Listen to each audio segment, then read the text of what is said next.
सर्वांच्या लाडक्या ताई पंकजाताई मुंडे मुंडे साहेबाबद्दल सांगायचं गेलं तर हे की आता आपण इथे पुतळा आपला गोपीनाथगड आपण इथे पूर्णपणे चांगल्या जागेवरती तयार केलेला आहे. त्याच्यामुळे आपण सर्वजणांना पूर्णपणे एकदम आनंद झालेला आहे. त्याच्यामुळे सर्वजण शांतपणे ऐका. त्याच्यानंतर सर्वजण बोलणार आहेत. आणि आता मला बरेच जण आता 2-3 दिवसापासून पत्रकार आहेत, मीडियावाले आहेत, ते सर्वजण मला विचारत होते की तुम्ही गोपीनाथगड का बनवला, तुमचं म्हणजे काय होतं. आता याच्या पाठीमागचं सांगायला गेलं तर हे की मुंडे साहेब सर्व जाती धर्माला धरून चालणारे एक सर्वांचे मनातले एक लोकनेते होते. आणि मुंडे साहेबांचं माझं कधीही जवळून काही कधी संबंध असा आला नाही. फक्त मी आपला गडावरती त्यांचं भाषण ऐकलं होतं की मी कोणापर्यंत पोहोचू शकत नाही, पण माझा आवाज तुमच्यापर्यंत पोहोचल्याशिवाय राहणार नाही.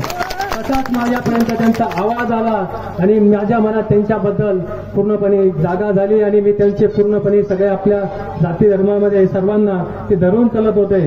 आणि ताई आता याच्यानंतर माझं एक बाहेर विगंडाला एक कामासाठी गेलो होतो मी. तिकडे विगंडाचा एक माणूस होता ना विगंडामध्ये, त्याची माझ्याशी चर्चा झाली. ते बोलला की आप किधर के हो. मी बोललो मैं बीड का हो. बीडचा असल्याच्या नंतर तो माणूस चटक्यात उठला आणि त्याच्या हातामध्ये त्यांनी मोबाईल होता. मोबाईलच्या स्क्रीनवरती विगंडामधला त्याच्या हातामध्ये मोबाईल होती, मुंडे साहेबांची स्क्रीन होती. तो बोलला की मुंडे साहेब, म्हणलं साहेब आपके मोबाइल में ये स्क्रीन ये कैसे. की बोलता कि मैं एक बार मुंबई में आया था, मुंडे साहब के साथ में कम से कम मैं 15 दिन उधर था. त्याचं कामाबद्दल काहीतरी असं गमती माऱ्या त्याचं साहेबासंग बोलणं झालं. ते बोलला की मुंडे साहब के आपके इधर के है. तर त्याच्यानंतर माझं आणि त्याचं बोलणं झाल्याच्या नंतर त्याच्या घरी घेऊन गेला. त्याच्या घरामध्ये मुंडे साहेबाचा एवढा मोठा एक फोटो होता. विचार करा की भारत देशातला विगंडाचा माणूस त्याच्या घरामध्ये फोटो आहे. तर आपल्या सर्वांच्या मनामध्ये मुंडे साहेब आहेत, राहतील, हे एवढंच तुम्हाला सर्वांना सांगतो. आणि आपल्या मानोर गावामध्ये हे जाटवर तिथे आपण गोपीनाथगड उभा केलेला आहे. आणि सर्वांचं आपल्या ऊसतोडे सर्व लोकांचं मनामध्ये एवढंच होतं की मी त्यांना विषय म्हणला की आपल्याला असं असं करायचंय.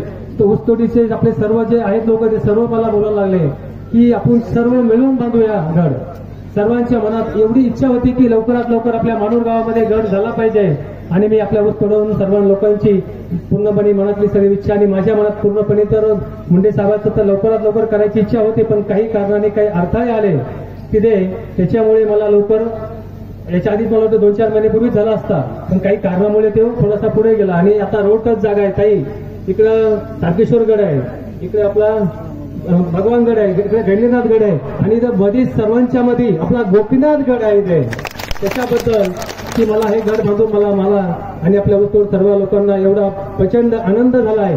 आणि माझ्या मनात जे माझी इच्छा होती आज माझे स्वप्न पूर्ण झालेत.